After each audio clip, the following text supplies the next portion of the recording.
ओम सहना भवतु सहनौ भुनक्तु सह वीर्यङ्करवावहै तेजस्विनावधीतमस्तु मा विद्विषावहै। ओम शांति शांति शांतिः। श्रुतिस्मृतिपुराणानाम् आलयं करुणालयं नमामि भगवत्पादं शङ्करं लोकशङ्करं शङ्करं शङ्कराचार्यं केशवं बादरायणं सूत्रभाष्यकृतौ वन्दे भगवन्तो पुनः पुनः।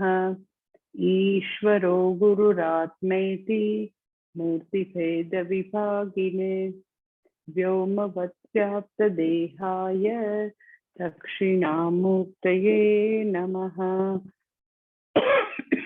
ओम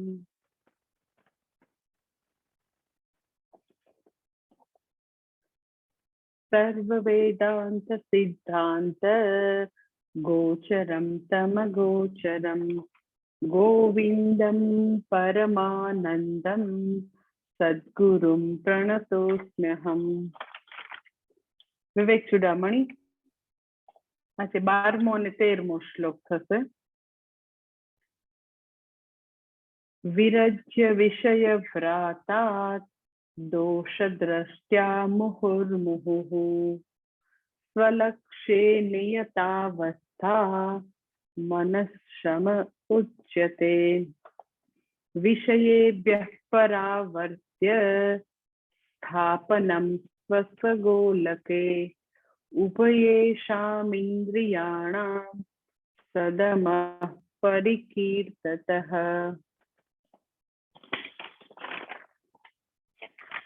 ગઈકાલે આપણે 12મો શ્લોક ચાલતો હતો શમઃ વિશે કે વ્યક્તિ જે છે એ તો કે સાધન ચતુષ્ટય સંપત્તિમાં ત્રીજી વસ્તુ છે વિવેક વૈરાગ્ય સાધન ચતુષ્ટય સંપત્તિ અને સાધન ચતુષ્ટય સંપત્તિમાં સૌથી પહેલું તો કે શમઃ પછી દમઃ પછી ઉપરમ તિતિક્ષા શ્રદ્ધા સમાધાન। તો સૌથી પહેલું શમઃ છે એમાં આપણે ગઈકાલે જોયું કે વ્યક્તિ જે છે એ જ્યાં સુધી પોતાની અંદર ઘણું બધું રેઝિસ્ટન્સ છે ઘણું બધું સ્ટ્રેસ છે દુઃખ છે ત્યાં સુધી આપણે માનીએ કે મનની એવી શમઃ અવસ્થા આવે મન બધી સિચ્યુએશનમાં એવી રીતે રિઝોલ્વ થાય કારણ કે દરેકની લાઈફમાં ચાઇલ્ડહુડથી માંડીને અત્યાર સુધી એવી અનગિનત વસ્તુ છે કે જે વ્યક્તિને એનાથી દુઃખ થયું હોય સ્ટ્રેસ થયો હોય તકલીફ થઈ હોય અને પછી આપણે એવી વ્યક્તિને એવું કહીએ શમઃની વ્યાખ્યા આપીને કે બધી વસ્તુ મનની જ રિઝોલ્વ થઈ જાય। તો રિઝોલ્વ થવા માટે ગઈકાલે આપણે જે વાત કરી હતી કે સૌથી બેસ્ટ ડીલ કોઈ હોય દુનિયાના મોટાભાગના ડીલ મેં તમને વાત કરી એમ ગીવ એન્ડ ટેક ના હોય કે તમે કશુંક આપો છો તમારી સ્કિલ આપો છો તમારા રિસોર્સિસ આપો છો એડવાઇસ આપો છો તો યુ ગેટ સમથિંગ। પણ ભગવાન સાથેનું બેસ્ટ ડીલ કેવું છે તો કે એ ભગવાનની ભક્તિ અથવા તો શરણાગતિ છે કે એમાં સંપૂર્ણપણે આપણે આપણી જાત ભગવાનને શરણે આપીએ છીએ અને અંદરની બધી જ વસ્તુ છે અનસેટલ અકાઉન્ટ છે એ બધા સોલ્વ કરીએ છીએ કારણ કે એવું કદી નથી થવાનું કે મને જેની સાથે પ્રોબ્લેમ છે એ બધા અકાઉન્ટ હું એ વ્યક્તિ સાથે બેસીને સેટલ કરી શકું કે તમે કોઈ બી લાઈક સાયકોથેરાપિસ્ટ પાસે જાઓ ને તો ઇન્વેરિયેબલી એવું કે તમને આ તકલીફ છે આટલું ફિયર છે ઇન્સિક્યોરિટી છે જેલસી છે આટલું લેક ઓફ કોન્ફિડન્સ છે આ વસ્તુ છે કારણ કે તમારા પેરેન્ટ્સમાં આવી વસ્તુ તમારા ડેવલપમેન્ટમાં એ લોકોએ નહીં ધ્યાન રાખેલું એટલે બ્લેમનું આખું પોટલું એ જનરલી પેરેન્ટ્સ ઉપર એ લોકો નાખે। તો જે વસ્તુ મને મળેલી છે ચાઇલ્ડહુડમાં એવી રીતે દુઃખ રૂપે મળેલી છે પછીથી મોટા થતા જે વ્યક્તિઓ પાસેથી જે વસ્તુ આવી દુઃખ રૂપે મળેલી છે તો એવું કદી નથી થવાનું કે વ્યક્તિએ દરેક વ્યક્તિ પાસે જઈને એ બધા અકાઉન્ટ સેટલ કરે, અને એ અકાઉન્ટ સેટલ નથી થતા મનની અંદર એટલા સ્કાર છે, એટલી તકલીફો છે, એટલો સ્ટ્રેસ છે, તો ક્ષમઃ સંભવી શકે નહીં. મનની બધી વસ્તુ એવી રીતે રિઝોલ્વ થવાની નથી. એ બધું હંમેશા વાય મી, મારી સાથે શા માટે આવું ઘટે છે, મારા જન્માક્ષર આવા છે, મને આ ગ્રહની આવી કેમ દશા છે, આ વ્યક્તિ મને કેમ સમજતી નથી. એટલે હંમેશા એક પ્રકારની અસંતુષ્ટિ અને ઉકળાટ અને દુઃખ તો કે અંદર ચાલ્યા જ કરે. એવે વખતે આપણે એને એવું કહી કે હા તું પછી તો ધ્યાન કર, અને બધી વસ્તુઓ જે છે એ બધી આવી રીતે રિઝોલ્વ થવી જોઈએ, તો એવું શક્ય નથી. એવું શક્ય ત્યારે જ બને કે અગર આપણે ભગવાન સાથે આવું બેસ્ટ ડીલ કરી શકીએ. બધા ડીલમાં ગીવ એન્ડ ટેક છે. આમાં એક જ છે કે હું મારી આખી જાત ભગવાનને શરણે આપું છું, અને એની સામે તો કે આ બધા અનસેટલ અકાઉન્ટ જે છે એ મારા એની મેળે સેટલ થઈ જશે. કઈ રીતે? તો કે જેની સાથે પ્રોબ્લેમ છે એ બધા પ્રોબ્લેમ વાળી વસ્તુ હું એક જ બાસ્કેટમાં હવે મૂકું છું. કયા બાસ્કેટમાં? તો કે ભગવાન નામના બાસ્કેટમાં. એટલે સંપૂર્ણ શરણાગતિ કે ભક્તિ વિના ક્ષમઃ કદી શક્ય નથી. એટલે વેદાંતમાં ઇન્વેરિયેબલી લોકો ભક્તિને બાયપાસ કરતા હોય, એ જે આપણી ઇમોશનલ લાઈફ જે છે એને લોકો નજરઅંદાજ કરતા હોય છે, બાયપાસ કરતા હોય છે. તો એવું કરીને કદી વ્યક્તિ આત્મજ્ઞાન સુધી પહોંચી જ ન શકે. એટલે બેસ્ટ ડીલ એટલા માટે છે કે you loose your self totally. ભગવાનને શરણે છીએ આપણે, અને ભગવાન અંદરની બધી વસ્તુને તો કે ધીરે ધીરે રિઝોલ્વ કરશે. શરણાગતિ એટલે તો કે વ્યક્તિ સંપૂર્ણપણે physical prayer, verbal prayer, mental prayer દ્વારા ભગવાનને ઓળખવાની કોશિશ કરે છે, વેદાંત દ્વારા ઓળખવાની કોશિશ કરે છે. અને એના બધા અનસેટલ અકાઉન્ટ તો કે સૌથી પાવરફુલ કોઈ વસ્તુ હોય તો ફિઝિકલ પ્રેયર. એનાથી તો કે બધી વસ્તુ ધીરે ધીરે સેટલ થવા માંડશે. અને વ્યક્તિ પછી મેં જે તમને ગઈકાલે વાત કરી કે ભગવાનને એક મૂર્તિમાં જોવાથી તો કે ભગવાન સાથે જે આપણે બેસ્ટ ડીલ કરવું છે એમ નહીં થાય.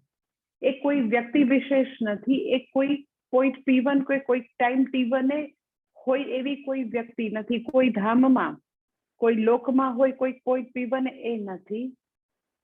જે દિવસે ભગવાનની ઓળખ નિયતિ રૂપે સમગ્ર સૃષ્ટિ ચલાવનાર ઓર્ડર રૂપે ભગવાન દેખાય, એ દિવસે માનો કે ભગવાન સાથે આપણે બેસ્ટ ડીલ કરી શકીએ છીએ. કયું? તો કે એ કેટલું સરસ છે કે you loose your self totally. અને પછી તો કે મારું સમગ્ર જીવનનું સામ્રાજ્ય આપણે આપણા જીવનમાં ટોટલ હવે કોનું શાસન ચાલે છે? તો કે ભગવાન. અત્યારે કોનું છે? તો કે આપણે અહંકારનું શાસન છે. અહંકારનું શાસન છે ત્યાં સુધી તો કે બરાબર છે, બધું જ ફ્રસ્ટ્રેશન છે, દુઃખ છે, ફિયર છે, ઇન્સિક્યોરિટી છે. એટલે પૂજ્ય સ્વામી દયાનંદજીનું આ વાક્ય જે છે એ હંમેશા યાદ રાખવું કે અગર મને સુખ જોઈએ છે, નિરાંત જોઈએ છે, તો મારી લાઈફમાં મોર એન્ડ મોર ઈશ્વરા, less and less I. Best deal અહીંયા છે કે હવે મોર પણ નથી, ટોટલ મારા જીવનનું શાસન ભગવાનના હાથમાં. મારે કઈ રેઝિસ્ટ કરવું જ નથી. મીરાબાઈની જેમ, નરસિંહ મહેતાની જેમ જે કઈ સંજોગો જીવનમાં આવે છે કઈ રેઝિસ્ટ કરવાનું આવતું જ નથી. મેં મારી જીવનનું ટોટલ સુકાન ભગવાનને સોંપી દીધું. તો યુ લૂઝ યોર સેલ્ફ. અને જો કે ભગવાન શું જાદુ કરે છે. પરંતુ આપણી સ્થિતિ પેલા ડોસીમાં જેવી છે. હું તમને ઘણી વાર વાત કરું ને કે એક બહુ જ મોટો ભારો લઈને ડોસીમાં જઈ રહ્યા હતા, તો એક બસ વાળાએ માજીને જોયા આટલો મોટો ભારો લઈને જતા હતા, એટલો મોટો ભાર હતો. તો પેલા કંડક્ટરને બહુ દયા આવી ગઈ, તો રસ્તાની વચ્ચે બસ સ્ટોપ કરીને કીધું, ઓ માડી આવી જાવ બસમાં, આટલો બધો ભાર લઈને શું જાવ છો? એટલે માડી તો ચડી ગયા બસમાં. પછી બસ ઉપડી, પછી થોડી વાર પછી કંડક્ટરનું ધ્યાન ગયું તો કે અરે માડી, આ તમારો ભારો તો નીચે મૂકો. તમને આટલું વજન લાગે એટલે મને એના માટે આવી, એટલે તો તમને બસમાં ચડાવ્યા છે.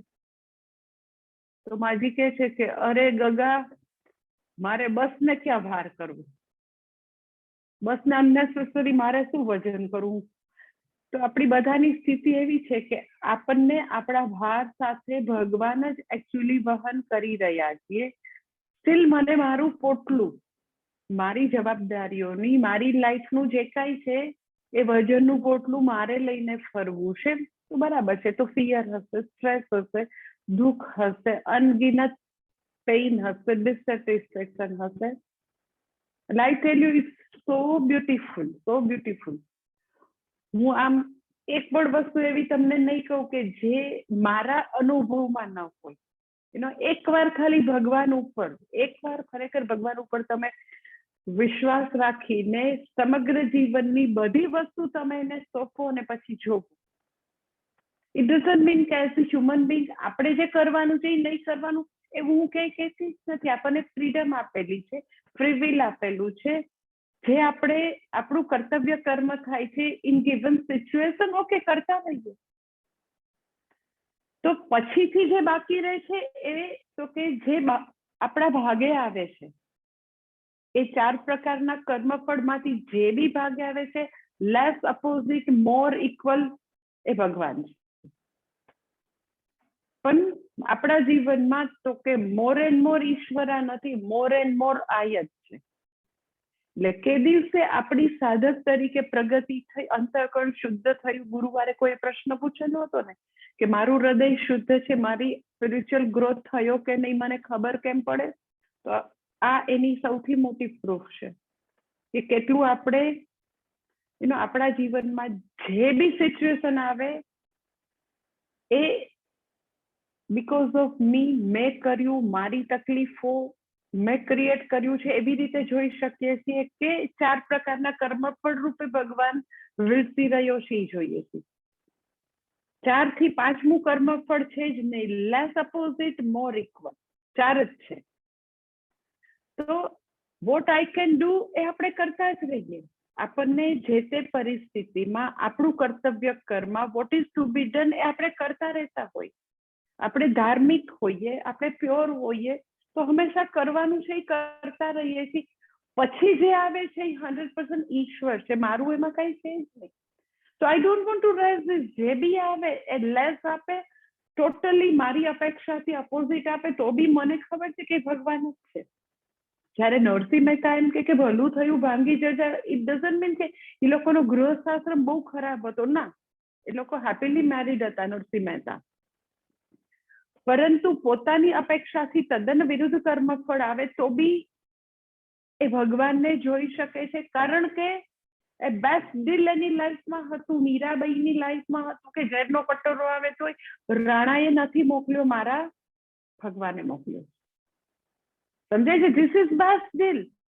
ખાલી ડાઈ વાતો નથી. દરેકે દરેક આપણી લાઈફની દરેકે દરેક સિચ્યુએશનમાં જે બી વસ્તુ આવે છે એ રૂપે ભગવાન વિલસી રહ્યો છે. ભગવાન કોઈ મૂર્તિમાં કેદ થયેલો નથી. પરિસ્થિતિ મોકલનાર અને પરિસ્થિતિ રૂપે બંને ભગવાન છે.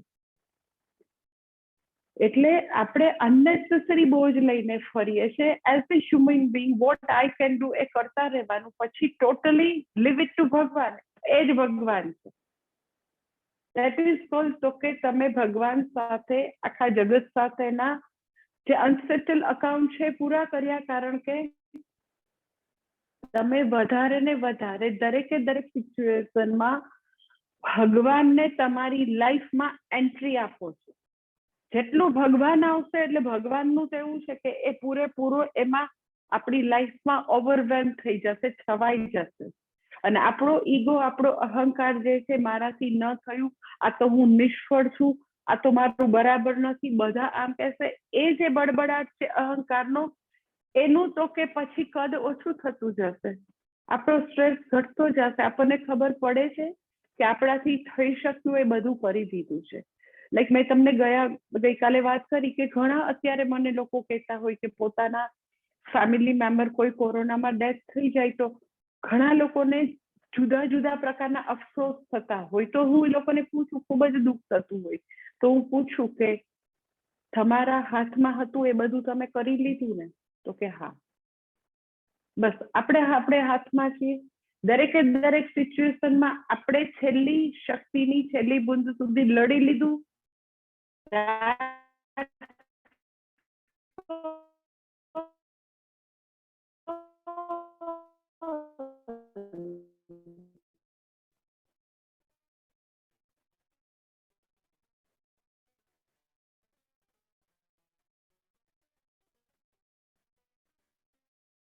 એટલે બધું રિઝોલ્વ કરવું પડે. રિઝોલ્વ કઈ રીતે કરવું પડે? તો કે ઈશ્વરને, સમગ્ર બ્રહ્માંડ ચલાવનારા જે નિયમો છે, જે ઇન્ફેલેબલ છે, ઇન્ફેલેબલ છે એ ઈશ્વર છે. ઈશ્વર ઇન્ફેલેબલ છે એવી રીતે નથી જવાનું. જે નિયતિ છે, જે નિશ્ચિત છે, જે ઇન્ફેલેબલ છે, જે હંમેશા ફેર છે. તમે એમ કહો ફેર કેવી રીતે? એનો હસબન્ડ ગુજરી ગયો ફેર કહેવાય? બરાબર છે. કર્મ ફળના નિયમ રૂપે ભગવાન છે. એ કર્માધ્યક્ષ છે. એ કદી કોઈના કર્મનું પોટલું મારા અકાઉન્ટમાં નાખી દે એવું નથી બનવાનું.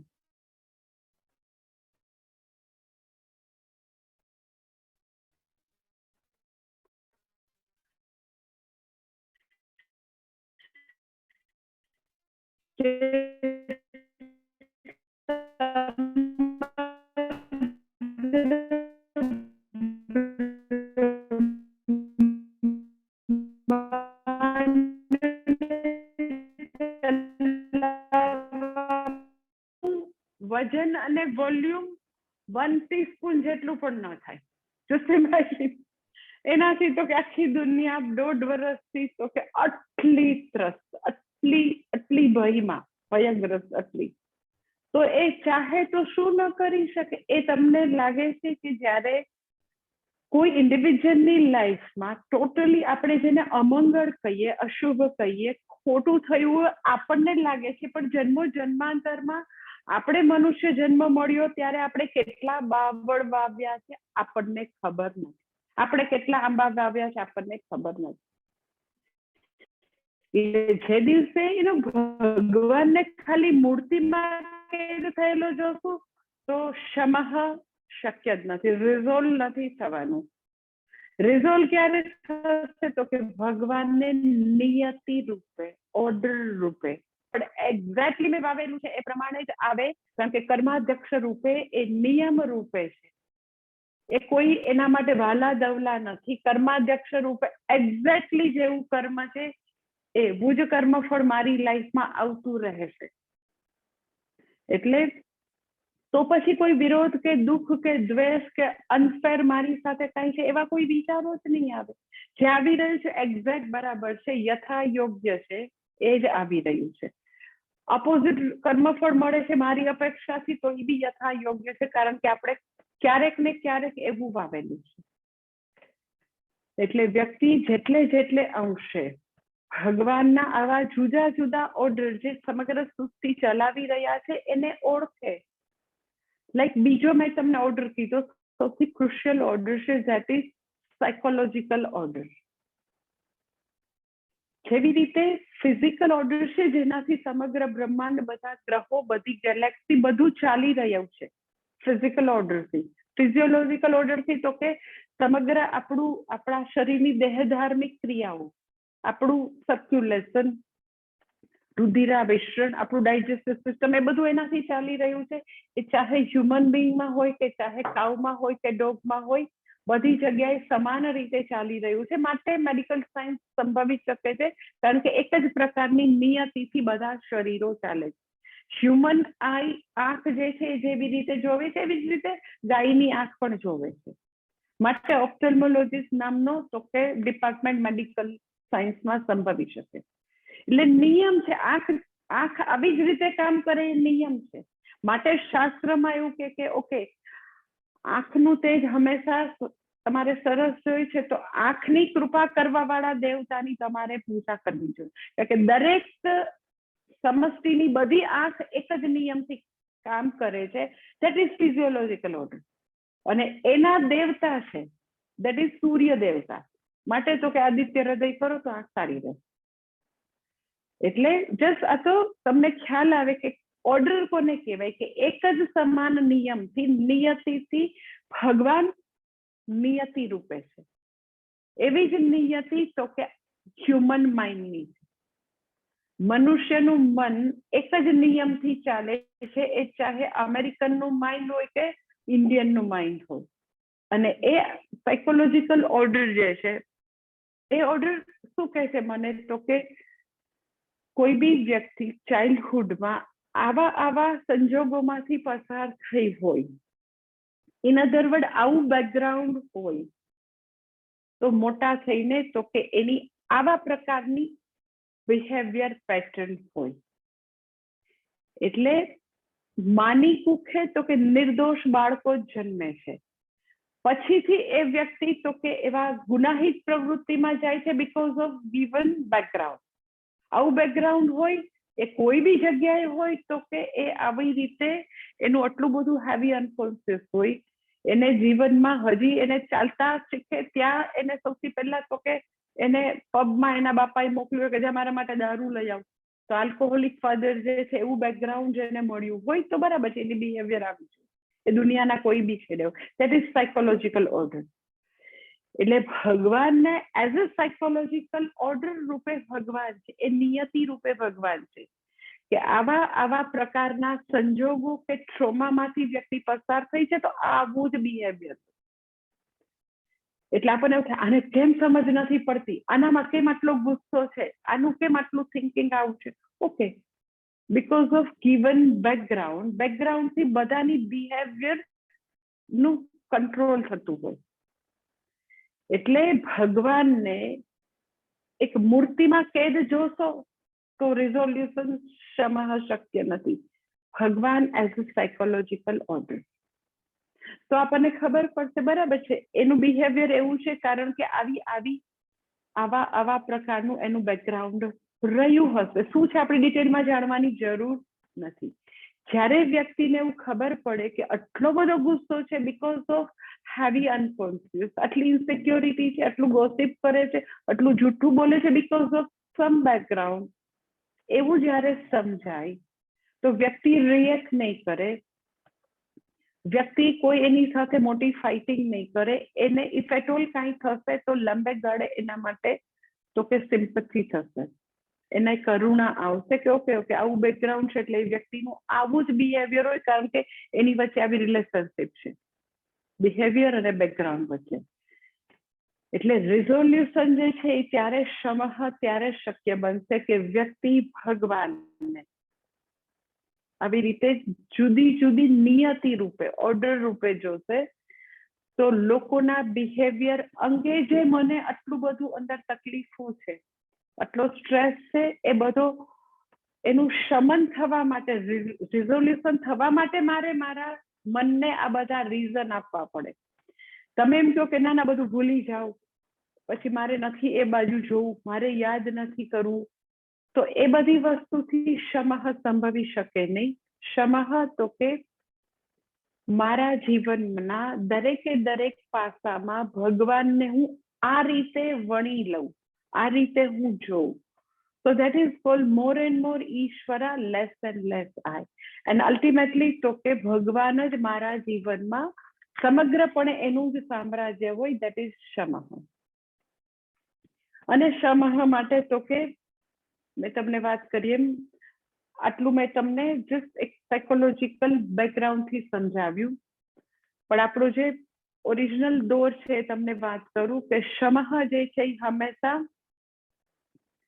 સમજણપૂર્વકનું નિયમન છે, સ્વ ઉપરનું નિયમન છે. નો ડાઉટ કે આપણને કોઈ બી વ્યક્તિને જ્યારે જગત સાથે રિલેટ કરે, જગતના જુદા જુદા વિષયો સાથે રિલેટ કરે, એ ટીવી જોવે, એ જુદા જુદા સ્ક્રીન એની સામે આવે, શોપિંગની વસ્તુ આવે, ખાવાની વસ્તુ, પીવાની, સુવા, ઉઠવા, બેસવાનું, વિવિધ વિષયોને જ્યારે એ કન્ફ્રન્ટ કરે, એની સામે એ બધું વસ્તુ આવે,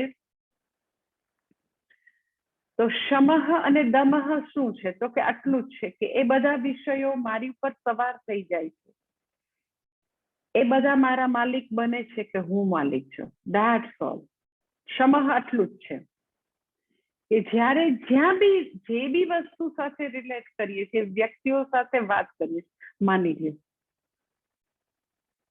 તો મને ખબર છે મારે કેટલી વાર બોલવું, કેટલું બોલવું, કઈ પીચમાં બોલવું, ક્યારે સ્ટોપ થઈ જવું, ટુ ધ પોઈન્ટ બોલવું કે બ્લેબરિંગ કરવું. તો જ્યારે વાત કરીએ છીએ તો બરાબર વાતનું ગિયર મારા હાથમાં છે કે જીભ નક્કી કરે છે? હું નક્કી કરું છું કેટલું બોલવું કે જીભ નક્કી કરે છે? ડાઇનિંગ ટેબલ ઉપર બેસીએ તો એ બધી વાનગીઓ નક્કી કરે કે હું નક્કી કરું છું? તો દરેક વખતે એ આવવાનું કે આપણે આપણી બધી ઇન્દ્રિયો પાસે ગુલામ છીએ કે આપણે સ્વામી છીએ.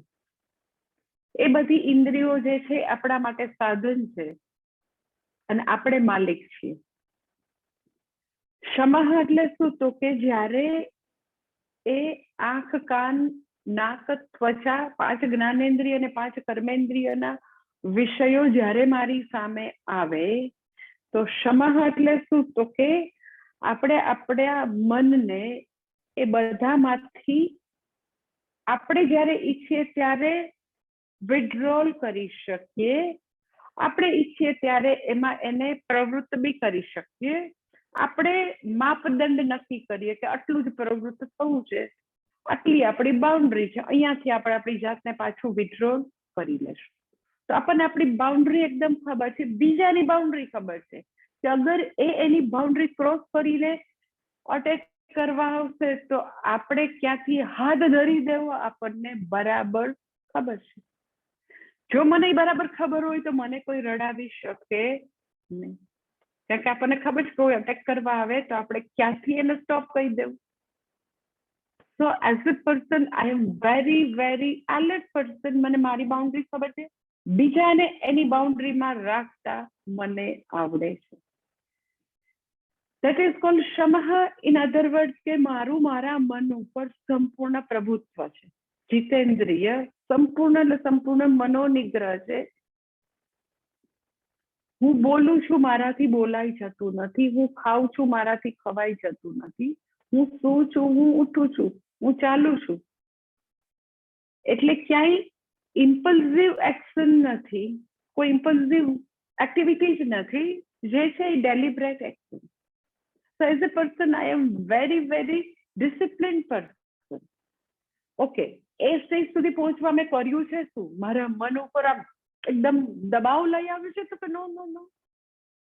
મન સાથે મૈત્રી કરીને સમજણપૂર્વકનું નિયંત્રણ, ધેટ ઇઝ કોલ્ડ ક્ષમા. એ સ્ટેજે પહોંચવું આસાન તો નથી, કારણ કે 5 જ્ઞાનેન્દ્રિય, 5 કર્મેન્દ્રિય, એકાદ બે જ્ઞાનેન્દ્રિય કે કર્મેન્દ્રિય તો તોફાની ઘોડા જેવી હોવાની, વ્યક્તિના એવા વનરેબલ એરિયા તો હોવાના જ. તો ક્યાં આગળ વ્યક્તિ લાચાર છે, ક્યાં પોતાનો ટોટલી પોતાનો કંટ્રોલ ગુમાવી બેસે છે, તો એ વ્યક્તિને બરાબર ખબર છે. એટલે વ્યક્તિ જે છે એ જે એની એવી ઇન્દ્રિય છે જે વનરેબલ એરિયા છે એનું તો કે પોતે સમજણપૂર્વક નિયંત્રણ કરે છે. કોઈ પણ પ્રકારનું એની ઉપર દબાવ લાવીને, જોર જુલમ કરીને પોતે નિયંત્રણ નથી કરતી, પરંતુ રીતે મુહુર્મુહુર વ્યક્તિ જે છે એ ડેલિબરેટલી, તો કે જે અત્યારે માત્ર પોઝિટિવ સાઈડ દેખાય છે તો પ્રયત્નપૂર્વક બીજી સાઈડ, ધેટ ઇઝ કોલ્ડ પ્રતિપક્ષ ભાવના. પ્રતિપક્ષ ભાવના દ્વારા એને બતાવે છે કે આ તો બરાબર છે નહીં. એટલે શમઃ અર્થાત સમજણપૂર્વકનું નિયંત્રણ. હવે સાધક તરીકે આપણે પ્રેક્ટિસ કેવી રીતે કરી શકીએ? તો કે પ્રોબ્લેમ શું થાય છે એનો કે આપણે બહુ જ સારી રીતે એની પ્રેક્ટિસ નથી કરી શકતા, એ જોઈ નથી શકતા, કરી નથી શકતા. તો જનરલી આવું હોય છે કે લોકો એવું સ્વીકારતા નથી કે હા મારો આ એરિયા એવો વીક છે, વલ્નરેબલ એરિયા છે, અહીંયા આગળ મારું કઈ ઉપજતું નથી. હું ખાવા બેસું તો પછી મને છે ને ખબર નથી પડતી, મારાથી પછી નક્કી કર્યું હોય ને કે આટલું જ ખાવું તો બી ખવાઈ જાય છે. સમજાય છે કે જે કોઈ પણ ઇન્દ્રિયો ઉપર વિજય પ્રાપ્ત કરવો છે, પોતાના મન ઉપર વિજય પ્રાપ્ત કરવો છે, તો પેલા સ્વીકારવું તો પડે ને કે અહીંયા આગળ આપણું ઉપજતું નથી, આ એરિયા આપણા વીક છે. ઇટ્સ લાઈક કેના જેવું છે, હું તમને એક્ઝામ્પલ આપું તો કે જે આલ્કોહોલિક વ્યક્તિ હોય ને, જેને કઈ બી એડિક્ટ હોય, જે ખૂબ જ એને જે તે વસ્તુ માટેનું એટલું બધું એવું એડિક્શન થઈ ગયું હોય, કઈ બી વસ્તુ લાઈક તમાકુ છે કે આલ્કોહોલ છે, તમે એવી વ્યક્તિને પૂછો ને કે તમારાથી તો આ છૂટી જ નથી શકતું, ખરેખર તમને બહુ જ આનું એકદમ જ બંધન છે, it's very difficult for you to come out from this, તો એ ઇનવેરિયેબલ એવું જ કહેશે, ના ના મારે એવું કઈ નથી, એવું હું કઈ તમાકુ ન લઉં તો મને ચાલે, હું ચાહું ત્યારે છોડી શકું, મને એવું આલ્કોહોલનું કઈ છે જ નહીં, હું જયારે ઈચ્છું ત્યારે મૂકી શકું. આની પહેલા 20 વાર મૂકેલું હતું મેં, તો પછી પાછું પકડવાનું કોને કીધું હતું તમને? 20 વાર મૂકી દીધું તો. એટલે કહેવાનું તાત્પર્ય એ છે કે અગર મને મનોવિજય, ઇન્દ્રિય વિજય પ્રાપ્ત કરવો છે, તો મારે સૌથી પહેલા સ્વીકારવું પડે શું? તો કે I have no power over this thing. I have absolutely no power over my eating habit, my sleeping habit, my talking habit, my anger, જે બી હોય, I have no power over this thing. એવું પહેલા ખૂબ સારી રીતે પ્રમાણિકતાથી સ્વીકારવું પડે. એ સ્વીકાર થયા પછી કંઈક તમે ચેન્જ લાવી શકો. પરંતુ હું એમ કહું કે મારામાં તો કઈ ખામી છે જ નહીં, તો તમે શેની ઉપર કામ કરો? તમે ખામી છે, ખામી in the sense need to improve area, એવું તમે કહો તો કંઈક થાય ને, પણ ના એવું નથી કઈ. કે વ્યક્તિને સપોઝ ગુસ્સો આવે તો એ બહુ જ એવા ખરાબ શબ્દોનો પ્રયોગ કરતી હોય વ્યક્તિ, સપોઝ, તો એ સ્વીકારે જ નહીં, મારે એવું કઈ બોલવું જ નહોતું, પણ એ મને કેટલું ઉશ્કેરે, એ કેવું બોલે છે, મારે એવું બોલવું જ નહોતું ને હું બોલું જ નહીં. એટલે સમજાય છે કે જ્યાં સુધી મને એવું ન લાગે કે જે કાંઈ બન્યું એમાં મારી પૂરી જવાબદારી હતી, મારે કારણે થયું, મારે સુધરવાની જરૂર છે, ઇન અધર વર્ડ એ એરિયામાં મારું કઈ ઉપજતું નથી, હું હેલ્પલેસ છું, એવું તો સ્વીકારવું પડે. એટલે બહુ બધા આપણા જે આવા વીક એરિયા છે એને આપણે આખી લાઈફ આપણે ઇમ્પ્રુવ નથી કરી શકતા, કારણ કે સ્વીકારવું બહુ ડિફિકલ્ટ થાય. એટલે જેટલી આપણી ઇનર સ્ટ્રેન્થ વધે ને, એટલી આપણે આપણી લિમિટેશન્સને આપણે ઓબ્જેક્ટિવલી સ્વીકારી શકીએ કે બરાબર છે, હું પૂર્ણ પુરુષોત્તમ નથી, એક ભગવાન જ હોય પૂર્ણ પુરુષોત્તમ. આપણે બધા મનુષ્ય છીએ અને એમાં બહુ બધી લિમિટેશન્સ હોઈ શકે. જાગ્યા ત્યાંથી સવાર, હવે મારે મારી લિમિટેશન્સ આટલી છે, એની ઉપર મારે કામ કરવું છે. એટલે મેં એવા લોકો જોયા છે, તમે બી જોયા હશે, અથવા તમે તમારીમાં બી એવું હોય તો તમે જોજો કે કોઈ બી વ્યક્તિને એની મર્યાદાઓ બતાવી એ એટલું ડિફિકલ્ટ થઈ જાય, એટલું ડિફિકલ્ટ. તમે એને મર્યાદા બતાવો તો એને મરવા જેવું થાય. એટલી બધી વ્યક્તિ ભાંગી પડે, એટલી એને તકલીફ થાય, એટલું દુઃખ થાય. એટલે સમજાય છે કે પોતાની મર્યાદાઓને જોવી, સ્વીકાર કરવો કે હા હું એ જ છું, મને વાંધો નથી, હવે હું એની ઉપર કામ કરીશ. નિયમ એવો છે કે અગર આપણે આપણી મર્યાદાઓને બહુ જ ઓબ્જેક્ટિવલી જોઈએ, આપણે એના માટે કાઇન્ડ બી રહીએ કે ઓકે આવું છે, હું કામ કરીશ, છે મર્યાદા. તો જો અગર આપણે આપણી મર્યાદાઓને એવી સારી રીતે ઓબ્જેક્ટિવલી સ્વીકારીએ તો બીજાની પણ સ્વીકારી શકીએ. અગર આપણી મર્યાદાઓ માટે આપણે હાર્શ છીએ તો બીજા માટે એનાથી પણ વધારે આપણે હાર્શ બનીશું.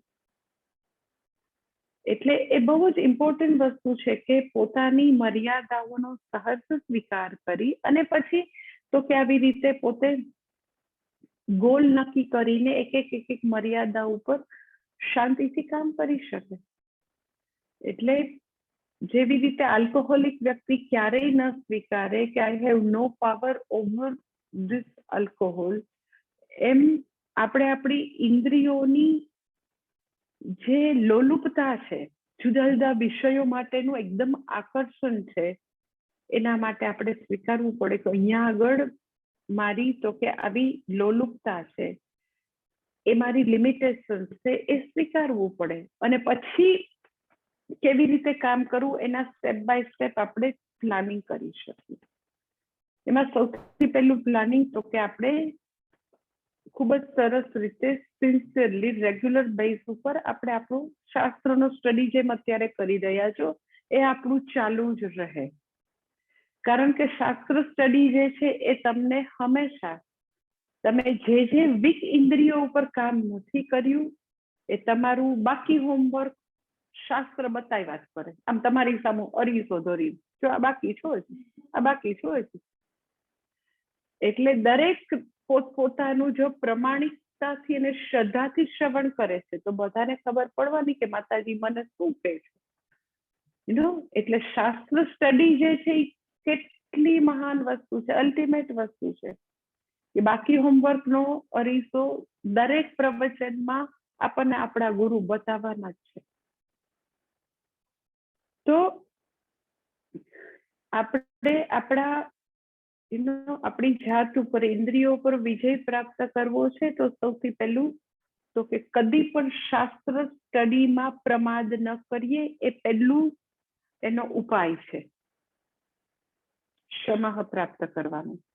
બીજો ઉપાય શું છે તો કે નેચરલી વ્યક્તિ જે છે એ બહુ જ નિષ્ઠાથી પ્રેયર કરે અને પ્રેયરમાં માંગે કે હે ભગવાન મારામાં બહુ ગુસ્સો છે, ગુસ્સો આવે ને એટલે એવા શબ્દો હું બોલી લઉં છું ને, પ્લીઝ હેલ્પ મી. કે આ મારો બહુ જ વીક એરિયા છે. એટલે પોતે જે કઈ પોતાની પ્રેયર કરે, વિષ્ણુ સહસ્રનામ કરે છે, રુદ્રમ કરે છે, તો પેલા 2 વાક્ય આવા માંગે કે ભગવાન આ વસ્તુ ઉપર મને કામ કરવું છે તો મને એમાં સક્સેસ જોઈએ. મારી વાણી ઉપર ટોટલ કમાન્ડ હું પ્રાપ્ત કરી શકું, પ્રભુત્વ પ્રાપ્ત કરી શકું એવું મને જોઈએ છે. મારાથી બોલાઈ ન જાય, હું બોલું. મારાથી ખવાઈ ન જાય, હું નક્કી કરીને આટલું જમવાનું છે, આટલી કેલરી લેવાની છે તો હું જ લઉં. એટલે પ્રેયર જે છે એ એકદમ જ પાવરફુલ સાધન છે.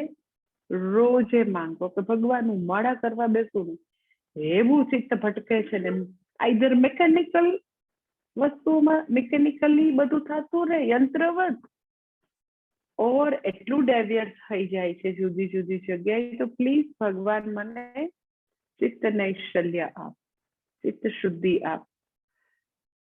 તો બીજું તો કે તમે પ્રેયરથી જે જોઈતું હોય કે જે બી ઇન્દ્રિયોની લોલુપતા છે માંગી શકો. અને ત્રીજું તો કે સપોર્ટ સિસ્ટમ છે કે પોતાના સહઅધ્યાયી સાથે એના બધા પોતે જે ઇન્દ્રિયો પર વિજય પ્રાપ્ત કર્યો હોય તો એના અનુભવોનું ડિસ્કશનથી પણ આપણને ઘણું બધું જાણવા મળે. કે પછી તો મને બહુ બોલવાની આદત હતી ને, તમારી સપોર્ટ સિસ્ટમ એટલે આવી રીતે સત્સંગ કરતા હોય સહાધ્યાય, પછી તો મેં નક્કી કર્યું કે હવે છે ને આખો શ્રાવણ મહિનો મૌન જ રાખું છું. લાઈક ધીસ બધા પોતપોતાના અનુભવ કે પોતપોતાના જે કઈ એવી વસ્તુઓથી એને પોતાને ફાયદો થયો હોય તો એવી બધી ટિપ્સ આપે, એવા સોલ્યુશન આપે. તો એ બી તમને ઘણીવાર બધા સાધકોની એવી વસ્તુઓ જે ડિસ્કશન બધા કરતા હોય કે પછી તો મને ગુસ્સો આવે ને એટલે હું છે ને જઈને બધા અમારો અવડો મોટો ગાર્ડન છે પાણી પાવા માંડું. હું તો પછી ઓલી પંચ બેગ છે ને એને પછી પંચમાં રાખું વગેરે વગેરે. બધાને જુદું જુદું હોય તો ઓકે. હું તો પછી છે ને મોટેથી મોટું વૃક્ષ છે ને ત્યાં જઈને સિસકા પાડી આવું એટલે મારો ગુસ્સો થોડો ઠંડો થઈ જાય. તો બધા પોતાના અનુભવો શેર કરી શકે કે કરતા હોય તો ઘણાને ઘણું જાણવા મળે. That is called support system કે સેમ વેવલેન્થ વાળા સેમ આવું જેનું માનસિકતા છે સત્સંગી લોકો એની સાથે તો કે આવી રીતે વાત કરવાથી ઇન્દ્રિયોની લોલુપતામાંથી વ્યક્તિ મુક્ત થઈ શકે અને શમઃ પ્રાપ્ત કરી શકે. એની ઉપરાંત છેલ્લું ચોથું તમે તો કે રેગ્યુલર બેઝ ઉપર ડાયરી લખો, ઇન્ટ્રોસ્પેક્શન કરો, પછી તો કે લખતા રહો રોજ કે મે મહિનાના આ યરમાં મેં શરૂ કર્યું હતું, જીભ ઉપરના નિયમન માટે મેં કામ કરવાનું શરૂ કર્યું હતું અને મેં તો કે દિવાળી સુધીનું ટાર્ગેટ રાખ્યું હતું કે આ દિવાળી સુધીમાં મારું 6 monthsમાં જીભ as a કર્મેન્દ્રી as a Gyanendro એની ઉપર મારું પ્રભુત્વ આવે. આ મારું ટાર્ગેટ. તો તમે ડાયરી લખી હોય તો તમને તમારો ગ્રેજ્યુઅલ પ્રોગ્રેસ ખબર પડે. દેટ ઇઝ આત્મનિરીક્ષણ, ઇન્ટ્રોસ્પેક્શન. તો એ બી ઉપયોગી થાય. એટલે રેગ્યુલર બેઝ ઉપર તો કે આપણા સ્ટડીઝ જે આવી રીતે ચાલતો હોય એ એકદમ વ્યક્તિ નિયમિત કરે. પોતાના ગુરુ મંત્રની માળા અને પ્રેયર કરતી પહેલા તો કે સંકલ્પ કરે કે મને આ જોઈએ છે ભગવાન. પછી ત્રીજું તો કે પોતાના સહાધ્યાય સાથે ડિસ્કશન કરે. ફોર્થ પોતાની એક ઇનર જર્નીની પોતે આત્મનિરીક્ષણની ડાયરી લખી શકે કે મને આટલું કામ કરવું છે અને એમાં આવું ડે બાય ડે તો કે આવું પ્રોગ્રેસ થઈ રહ્યો છે નથી થઈ રહ્યો ખબર પડે વ્યક્તિને. તો એમ કરતા કરતા આવા પ્રકારની પ્રેક્ટિસ દ્વારા, પ્રેક્ટિસ શબ્દ વાપરવો હોય તો શમઃ દમઃમાં તમે હંમેશા વાપરી શકો કે અત્યારે તમે જે મારી પાસે સાંભળો છો એ ખરેખર થિયરી છે. પછી તો કે રોજ રોજ પ્રેક્ટિસ કરવી પડે. એટલે આખા વેદાંત શાસ્ત્રમાં ઇફ એટ ઓલ તમારે ક્યાંય થિયરી પ્રેક્ટિસ શબ્દ વાપરવો હોય તો માત્ર શમઃ દમઃ માં જ વાપરી શકાય, બીજે કશે નહીં. તમે એમ કહો કે તમે બ્રહ્મ વિદ્યાનું પ્રતિપાદન કરો ત્યારે તો કે ના, ત્યારે ના થઈ શકે કે જેનું પ્રતિપાદન થઈ રહ્યું છે હું છું. આ જે છે એ સાધનાની વાત કરી રહ્યા છીએ આપણે, ક્વોલિફિકેશન, બ્રહ્મ વિદ્યા માટેની પાત્રતાની વાત કરીએ છીએ. તો ત્યારે થિયરી પ્રેક્ટિસ જરૂર છે, પાત્રતાની વાત છે. તો બ્રહ્મ વિદ્યામાં તો કે એ હુંનું પ્રતિપાદન થઈ રહ્યું છે તો એમાં થિયરી પ્રેક્ટિસ બે એક જ છે. જેની વાત કરી રહ્યા છે હું જ છું. ઇટ ઇઝ લાઈક કર્ણને એવું કહેવામાં આવે કે તું રાધેય નથી કૌંતેય છું, તેમાં કોઈ થિયરી પ્રેક્ટિસ નથી કારણ કે એ જ છે, બીજું કોઈ હવે છે જ નહીં, કે જેની પ્રેક્ટિસ નથી કરવાની. પણ થિયરી પ્રેક્ટિસની વાત તમે કરો તો એક્ઝેક્ટલી શમઃ દમઃમાં છે. હું ગમે તેટલી વાત કરું, તમે જ્યાં સુધી સવારથી સાંજ સુધી જાગ્રત અવસ્થાના બધા કલાકોમાં તમે પ્રેક્ટિસ કરો ત્યાં સુધી શમઃ દમ આવે. સવારે ઉઠો ત્યાંથી પ્રેક્ટિસ શરૂ થાય. કેવી રીતે? તો કે તમે તમારા મોબાઈલમાં એવા તમારા સારા નસીબ હોય તો તમે એલાર્મ સેટ કરેલો હોય સારા નસીબ. મારો તો કાંઈ એવરી ડે નો છે એક જ. તો એમ કે લાઈક મારો કાયમનો 4:45 મારો કાયમનો નિયમ 4:45 ઉઠી જવાનો. તો 4:45 આમાં ભજન વાગે શિવજીનું. તો એનું એ એલાર્મ વાગ્યો ત્યાંથી શમઃ દમઃ શરૂ. હવે મારી પાસે ચોઈસ છે કે એને પેલું ફરીથી 10-15 મિનિટ રિપીટ કરવા, સ્નૂઝમાં મૂકવું, સમાધાનમાં પ્રેક્ટિસ શરૂ થઈ, સ્નૂઝમાં મૂકવું, બંધ કરીને એમ જ સ્ટોપ પેલું કરી દેવું, સ્નૂઝ મૂકતા નહીં, 10 મિનિટ નહીં, સાવ બંધ જ કરી દેવું છે ને, શરૂ થઈ ગયું ને. તો મારું મેં નક્કી કર્યું, રાત્રે સૂતા પહેલા નક્કી કરનાર હું છું. સવારે જ્યારે એલાર્મ વાગે છે ત્યારે તો જાણે કે બીજી વ્યક્તિ આવી ગઈ. નક્કી કરનાર એક વ્યક્તિ છે. સવારે અગર હું 4:45 નું બંધ કરીને સુઈ જાઉં, એનો અર્થ એમ કે જે ઇમોશનલ વેલ્યુ મારી અંદર પડી છે, એઝ એ કોગ્નિટિવ પર્સન આપણે નક્કી કરીને સુતા છીએ કે આપણે 4:45 ઉઠી જાવ છો. પછી તો કે સ્વ ઉપર નિયંત્રણ નથી, એટલે તો કે પછી બધું જ, એટલે બધું જ ઇમોટિવ પર્સન જે છે એ બધું એમ કે પછી તો રાત્રે સુતા મોડું થઈ ગયું ને, પછી તો કેવું શરીર દુખે. હવે એમાં શું છે, અડધી કલાક મોડા ઉઠીએ તો આખો દિવસ પડ્યો છે ને, બીજું ક્યાં કઈ કરવાનું. એટલે મનને તો બધી ચાલાકી આવડે, દલીલો તો તર્ક તો બહુ જ આવડે. મનને જે દલીલો આવડે એ સાથે કોઈને ન આવડે. તો ધેટ ઇઝ એનો સ્વ ઉપરનું નિયમન શું છે, તો કે કોઈ પણ પ્રકારનું પોતાની સાથે ફાઇટિંગ કર્યા સિવાય વ્યક્તિ ફટાક કરતું 4:45 નો એલાર્મ હોય તો એને 4:40 એની ઊંઘ ઉડી જાય કે હા આપણે ઉઠી જવાનું છે. કોઈ નો ફાઇટિંગ. શરૂઆતમાં કદાચ હોઈ શકે ફાઇટિંગ, કે વ્યક્તિ જે છે એને અગર મોડા ઉઠે તો પોતાની જાતને બધા એના ગેરફાયદા બતાવવા પડે, દોષ દર્શનમ. ઉઠે ત્યારે ટાઈમસર ઉઠે તો બધા એના બેનિફિટ બતાવવા પડે. તો શરૂઆતમાં એવું હોઈ શકે, પણ પછીથી તો કે વ્યક્તિ એકદમ જ એવી you can say like spontaneous person થઈ ગઈ હોય. પેલા કેવી હોય વ્યક્તિ, તો કે આવી એકદમ ઇમ્પલ્સિવ હોય, પછી ડેલિબરેટ પર્સન થઈ હોય, પણ પછીથી વર્ષો જતા તો કે એવી સ્પોન્ટેનિયસ પર્સન હોય કે જે નિર્ણયો કર્યા છે એમ જ એનું જીવન ચાલ્યા કરે. એટલે શમઃ દમઃની પ્રેક્ટિસ સવારે એલાર્મ વાગે અને રાત્રે આપણે સૂઈએ, અગર આપણી પાસે સ્ક્રીન છે, આપણે નક્કી કર્યું કે ખાલી હેડલાઇન જ જોવી છે, ધેટ ટુ ખાલી કોરોનાનું જોઈ લઈ કે 4 લાખમાંથી ઘટ્યા છે, 3.5 થાય છે, 3 થાય છે, 2.5 થાય છે, તો શું છે, પીક આવી ગયું કે નહીં, એટલું આપણને થોડી કન્સર્ન હોય, આપણે જોવું હોય. ખાલી હેડલાઇન 5 મિનિટ 7 મિનિટ અને 50 મિનિટ થઈ છે. સુતી વખતે સામે સ્ક્રીન છે, એટલે ત્યારે નિયમન છે કે નહીં. એટલે તમે જો સવારથી રાત સુધી લાગે છે બધી નાની નાની ઘટના, પણ તમે જો કે એ બધી ઘટનાઓમાં હું માલિક છું કે એ બધા સાધનો માલિક છે. બસ આપણે એટલું નક્કી રાખીએ એટલે શમઃ દમઃ છે જીવનમાં. પણ આપણે એવું માઇન્યુટલી જોવું નથી, કારણ કે આપણને બરાબર ખબર છે કે બધે આપણો વાંક છે, આપણે ગુલામ છીએ. એટલે માઇન્યુટલી બેસીને એવી બધી કઈ વાત જ નથી કરવી જાત સાથે. એટલે ગમે તે વસ્તુ ગમે એમ કરીને તો કે કોઈ આવી જુદી જુદી વસ્તુઓમાં મનને બિઝી જ રાખવું છે.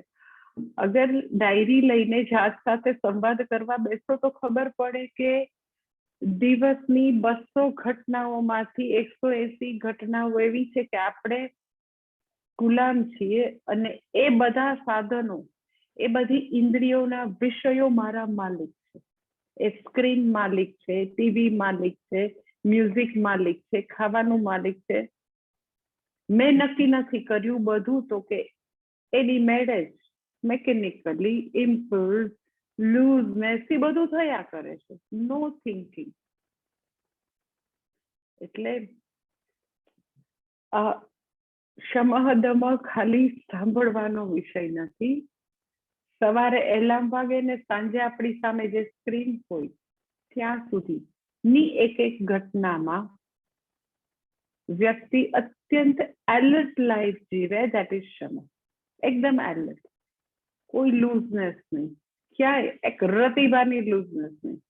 પૂજ્ય સ્વામીજી હંમેશા કહેતા હોય કે જે પોતાની લાઈફમાં નાની નાની ઘટનાઓમાં એલર્ટ છે, તો માનો કે એ વ્યક્તિ એલર્ટ છે કારણ કે જીવન જે છે એ બધી નાની નાની ઘટનાઓનું જ બનેલું છે. It is series of small small events only. મોટા ઇવેન્ટ ખાલી 3 છે, જન્મ, લગ્ન અને મરણ. બાકી તો બધી નાની નાની ઘટના છે. કે નાની નાની ઘટનામાં વ્યક્તિ લૂઝ છે તો લૂઝ જ છે. એટલે પ્રસંગમાં બહુ મોટા એનો પેલું હોય ને તપેલું, એમાં ભાત મૂક્યા હોય ને, પ્રેશર કુકરમાં ન મૂકે એવડા મોટા પેલામાં, તો એ લોકોને જોવું હોય ને રસોઈયાને કે ભાત ચડી ગયા કે નહીં, તો બધા દાણા દબાવે? એક જ દાણો દબાવે. એક દાણો દબાવીને જોઈ લે કે ભાત ચડી ગયા કે નહીં. એટલે જે વ્યક્તિ પોતાની લાઈફની એવી એકાદ બે ઘટનાઓમાં તમને લાગે કે લાપરવાહ છે, લૂઝ છે, ઓકે, બેઝિકલી એ વ્યક્તિ લૂઝ છે. એટલે ક્ષમા જે છે એ એવું નથી કે બધા લોકો લઈને આવ્યા હોય જન્મથી. It is matter of practice, કે દરેકે દરેક વ્યક્તિએ you have to train yourself in a such a way કે દરેકે દરેક સ્મોલ બધી નાની નાની વસ્તુઓમાં આપણી 100% જાગૃતિ હોય, એલર્ટનેસ હોય. જે કંઈ કરીએ એ પૂરા આપણે 100% ત્યાં પ્રેઝન્ટ હોય એવી જ રીતે કરીએ. થઈ જાય છે, બોલાઈ જાય છે, એવી લૂઝનેસ ક્યાંય નથી. એટલે એ જે છે ક્ષમઃ, એ આઈ ટેલ યુ એનો કે જેટલું આધ્યાત્મિક ઉન્નતિ માટે એક ક્વોલિફિકેશન તરીકે ક્ષમઃ આપ્યું છે, એટલું જ તમે જોજો કે જે દુનિયાવી સક્સેસ, વર્લ્ડલી સક્સેસ જેને કે ને, એમાંય તમે જોજો કે એ લોકો જ્યાં બી સક્સેસની એવી હાઈટ ઉપર પહોંચ્યા હોય, એ લોકો ખૂબ જ વિજિલન્સ હશે. નાની નાની વસ્તુઓમાં એ લોકોની ગજબની એલર્ટનેસ હોય છે. અને આપણે એક સાધક તરીકે પણ આપણી જાગૃતિ ન હોય તો તમે માનો કે આધ્યાત્મિક ઉન્નતિ સંભવી શકે નહીં. એટલે કોઈ જન્મથી લઈને નથી આવ્યું ક્ષમઃ. આપણે આપણી જાતને એવા મોડમાં, એવા માઇન્ડસેટ આપણે કેળવવું પડે. આપણે આપણી જાતને એવી રીતે ગ્રૂમ કરવી પડે, એવી રીતે ટ્રેનિંગ આપવી પડે એ જોવા માટે. આપણે ભલે અત્યાર સુધી આપણું એવું ગલત ઓરિએન્ટેશન હોય, આપણે એવા લાઈક આપણા જાગ્રત અવસ્થાના કલાકો ક્યાં જાય છે આપણને ખબર ન હોય, બરાબર છે, એવું બધાને હોય. એટલે કેવું છે કે ફિઝિકલ ગ્રોથ છે એ કુદરતની દેન છે. એ ખાલી આપણને રક્ષણ અને પોષણ આપે તો આ શરીર એક દિવસ પુખ્ત થઈ જાય, બરાબર. પણ જે ઇમોશનલી મેચ્યોર બનવાનું છે, આપણે આપણી ઇનર સ્ટ્રેન્થ પ્રાપ્ત કરવાની છે, આપણે એવી રીતે એઝ એ હ્યુમન બિંગ આપણે ઇવોલ્વ થવાનું છે. એ ઓટોમેટિક નથી, આપોઆપ નથી કે આ શરીરને ખાવાનું આપો ને રક્ષણ આપો તો આપોઆપ એક દિવસ તો કે એ મેચ્યોર થઈ જશે. ઇમોશનલી મેચ્યોર થવા માટે દરેક વ્યક્તિએ પોતાનો ઇન્ડિવિજ્યુઅલ એક વ્યક્તિની પોતાની જર્ની છે, પોતે પ્રયાસ કરવાનો છે. એ પ્રયાસ તમે 15 વર્ષના હોય ત્યારથી ચાલુ કરો, તમે 60 વર્ષના હોય ચાલુ કરો, ક્યાંકથી ચાલુ તો કરવું જ પડશે. એટલે ક્ષમઃ દમઃ એનું છે ભાગ. એટલે બધાએ ક્યાંકથી તો શરૂ કરવાનું છે, એ લઈને નથી આવ્યા. તમે એમ કહો કે ના એને તો બહુ જ બધે અનુશાસન, એકદમ શિસ્તવાળી વ્યક્તિ, ના એવું નથી હોતું. દરેકે પ્રયત્ન કરવો પડે.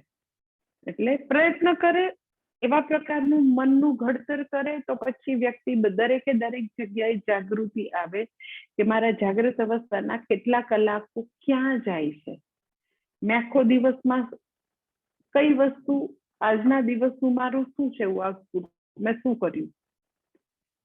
એટલે આપણને આપણા જાગૃત અવસ્થાના 17-18 કલાકોની પણ ગણતરી ન હોય તો જ્યારે 5-10 મિનિટ બોલવા બેસીએ તો તમને લાગે છે જાગૃતિ આવી છે.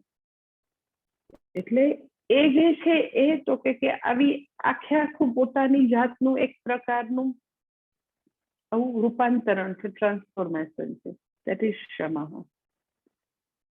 પરંતુ ક્ષમા જે છે મેં તમને કીધું એમ કે એ ખૂબ જ મેચ્યોર્ડલી પોતે પોતાના મન સાથે રિલેટ કરે છે, મન સાથે ડીલ કરે છે વ્યક્તિ. પરંતુ ઘણીવાર એવું થાય કે મન જે છે પછી પોતાની ઇન્દ્રિયો જે છે એ બધી જ ઇન્દ્રિયો પોતાના કયામાં ન હોય. અમુક ઇન્દ્રિયો બહુ જ એટલે બહુ જ એને અમુક વિષયો માટે બહુ જ આકર્ષણ હોય, એકદમ જ તોફાની હોય. એટલે એને બેસાડીને મનને ગમે તેટલું સમજાવે, ગમે તેટલું દોષ દર્શન કરાવે, પ્રતિપક્ષ ભાવના, સમજણ, વિવેકનો ઉપયોગ કરે, તો બી એવું થાય કે એ બધા જેટલા બી બંધ બનાવ્યા હોય, સમજણના સેતુ બનાવ્યા હોય, બધાને તોડીને જેમ તોફાની ઘોડા ભાગવાની કોશિશ કરે એમ ઇન્દ્રિયો કોશિશ કરે. કેટલુંય વિવેક ને કેટલુંય સમજણ ને કેટલુંય દોષ દર્શન કરાવ્યું હોય તોય એટલો બધો આવેગ હોય અંદર, એટલા બધા ઇમ્પલ્સ, એટલી બધી એવી અંદર પેલી વ્યક્તિને બધી વસ્તુ ભોગવવાની તીવ્ર આકાંક્ષા હોય. એવું બની શકે કે એ બધા બંધ, વિવેક અને સમજણના બંધ તૂટી જાય, એવું બની શકે. તો હવે તમે જો શાસ્ત્ર જે છે કેટલા પ્રેક્ટિકલ છે આપણા શાસ્ત્ર, કે દરેકે દરેક વ્યક્તિ માટે સમજણપૂર્વકનું નિયમન શક્ય અગર ન બને તો એ દમઃ નો ઉપયોગ કરી શકે. અગર શમઃ કારગત નથી નીવડતું, શમઃ મારા હાથમાં નથી, હું ગમે તેટલી સમજ, ગમે એટલું મારા મનને મનાવું, પણ પાછું તો કે સવાર પડે એટલે પાછું એકદમ સરસ એસી ચાલુ એટલે પાછું ઊંઘવાનું મન થઈ જ છે કે 10 મિનિટમાં ઉઠું, 10 મિનિટમાં ઉઠું. તો તમસ જે છે એટલું તીવ્ર છે, એની સામે મારો સત્વગુણ તો સાવ જરાક, તમસનું પોતાનું જબરજસ્ત સામ્રાજ્ય છે, મારું તો કઈ ઉપજતું જ નથી. એવે સમયે શમઃ મને હાથમાં નથી આવતો, તો શાસ્ત્ર પ્રેક્ટિકલ છે, એ કહે છે કે ઓકે વાંધો નહીં, તું હવે દમઃનો પ્રયોગ કર. પરંતુ દમઃ એકલું નથી વાપરવાનું. દમઃ જે છે એ કાયમ માટે એનો પ્રયોગ તો કે પાછો હંમેશા રહેશે નહીં. દમઃ એટલે શું? તો કે ખૂબ જ સંકલ્પપૂર્વક પોતા ઉપર નિયંત્રણ લાવવું, આઉટ ઓફ વિલ, એકદમ નક્કી કરવાનું અને એકદમ ફોર્સફુલી પોતાની ઇન્દ્રિયોને એના સ્થાનમાં રાખવી, દેટ ઇઝ દમઃ. ઈશ્વરના જેવું છે કે બાળક જે છે, મેં તમને ગઈકાલે વાત કરી એમ કે બાળક સાથે રિલેટ કરવા માટે મા બાપ એને બધું ફોર્સફુલી બધું કરાવે કે ના તું જવાનું, અને હોમવર્ક કર, તો ફોર્સથી હંમેશા કરાવે તો એ કાયમ નહીં ટકે. એટલે મેં તમને કીધું એમ કે બાળક સાથે રિલેટ કરવાનું, તમે એને ડૂઝ એન્ડ ડોન્ટ્સ આપી દો, નિયમો આપી દો ને એની ઉપર આમ બળજબરી કરો ને, તો એનાથી એનું ડેવલપમેન્ટ રૂંધાઈ જશે. એટલે એની સાથે તો કે મૈત્રી કરો, એને સમજાવો, કોન્સિક્વન્સીસ એની સામે મૂકો. પરંતુ કોઈક એવા એક્સેપ્શનલ કેસના બાળકો એવા તોફાની એની એ આપણી સાથે ડાયલોગ કરવા માટે, વાત કરવા માટે બેસવા તો જોઈએ ને 5 મિનિટ, એટલા ચંચળ હોય તો તરત ઉભા થઈને હાલતા થઈ. ઓર યુ કેન સે એ લોકો કોરોનાના કાળમાં 1.5 વર્ષ સુધી રખડી ખાધું હોય, પછી સપોઝ માની લ્યો કે 6 મહિના પછી એકદમ રેગ્યુલર સ્કૂલ શરૂ થઈ જાય, તો એ લોકોને ભણવાની એટલી હેબિટ જ ન રહી હોય સ્કૂલે જવાની, then it is very difficult કે એની હારે પછી આપણે એને પાછા ટ્રેક ઉપર લાવીએ. એટલે મન જે છે એને બહુ બધા વર્ષો સુધી બેફામ પ્રવૃત્તિ કરવા દીધી હોય, પછી તમે એને મૈત્રીપૂર્વક ને સમજપૂર્વક ને વિવેકપૂર્વક એને દર્શન કરાવવાની કોશિશ કરો તો એ આપણા કયામાં રહે નહીં, અને એની બેફામ પ્રવૃત્તિ કરતું એમ કરે. કારણ કે તોફાની ઘોડા જેવું થઈ ગયું છે, એની ગમે તેટલી આપણે સંયમની પાળ બાંધીએ તો એ તો માનતું જ નથી. તો એવું જ્યારે શમઃ ટોટલી નિષ્ફળ જાય ત્યારે દમઃનો પ્રયોગ કરવાનો. એટલે શમઃ અને દમઃ જે છે એ વારાફરતી હંમેશા વાપરવાના હોય. એટલે શમઃ જે છે implies maturity and understanding and vivek. Damah implies will, સંકલ્પ. પણ મેં તમને કીધું આ સંકલ્પ અને will ફોર્સફુલી બેસાડી દેવાનું કાયમ ટકશે નહીં.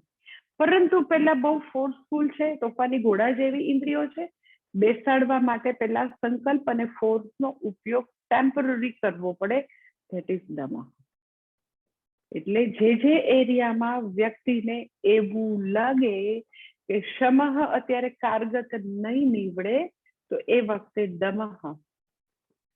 પછી દમઃથી થોડી હાથમાં આવેલી ઇન્દ્રિયો થોડું હવે ડાયલોગ માટે તૈયાર, સમજણ માટે તૈયાર મન અને ઇન્દ્રિયોને પછી શમઃ તરફ વાળવાના હોય. અલ્ટિમેટલી શમઃ તરફ વાળવાના છે. વચ્ચે ટેમ્પરરી તો કે દમઃનો પ્રયોગ કરી શકાય, કારણ કે એનાથી તો કે પાછું આપણી ઇન્દ્રિયોને મન ઉપર આપણે પાછી આપણી લગામ, એ બધાની લગામ આપણા હાથમાં લઈ શકીએ. એટલે આ રીતે શમઃ અને દમઃ જે છે એની પ્રેક્ટિસ કરવાની, તો આપણે આધ્યાત્મિક ઉન્નતિ કરી શકીએ. શમઃ દમઃ વિના તમે માનો કે સાંભળેલું જે છે એ એટલું બધું આપણને ફલીભૂત નહીં થઈ જાય. એટલે શમઃ દમઃ અતિશય ઇમ્પોર્ટન્ટ વસ્તુ છે. પૂર્ણમિદં પૂર્ણાત પૂર્ણમુદચ્યતે પૂર્ણસ્ય પૂર્ણમાદાય પૂર્ણમેવાવશિષ્યતે. ઓમ શાંતિ શાંતિ શાંતિ. હરિ ઓમ. શ્રી ગુરુભ્યો નમઃ. હરિ ઓમ.